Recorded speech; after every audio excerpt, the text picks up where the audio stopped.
Let's give a little credit, and I'm saying a little credit to Peter. He got it right. You are the Christ, the Son of the living God. But then, unfortunately, a couple of moments later, he got it all wrong. Because Jesus had to rebuke him and said, "Get behind me, Satan." Here was a man who was just given the keys to the kingdom of heaven. Here was the man who was told, "You are the rock, and on you I will build my church." And now Jesus tells him, "Get behind me, Satan."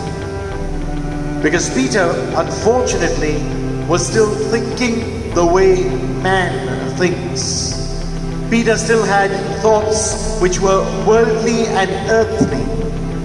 He completely forgot that Jesus was heavenly, Jesus was divine, Jesus was the Christ. And what does it mean to be the Christ? Not just to glory in the ways of the world, but to eventually suffer and die on a cross. Jesus' glory and exaltation was not in worldly ways, but on the cross. We must remember, my dear brothers and sisters, with the cross there is crown. With a crown there has to be cross. One cannot go without the other. We cannot expect to get the crown if we do not have the cross first. And this is where Jesus' glory and exaltation was, and this is where our own glory will be. That each of us have to go through our own share of suffering. Each of us will be thrust upon us our own crosses that come in different sizes, shapes, even weights perhaps. But we have to carry these crosses because that will ultimately lead us to God's kingdom and the glory that awaits each one of us. I'm sure there is the Peter in each of us, declaring Jesus to be the Christ, the Son of God. That's what our faith prompts us to do. But the moment we're confronted with the cross, that's when our opinion and idea of Jesus changes.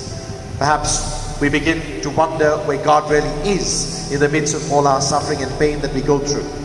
And God has always been there where He always is, in our moments of joy as well as in our moments of suffering. May the cross always be a reminder to us of what Jesus had to endure in order to get His own glory and victory, and the same will be ours too.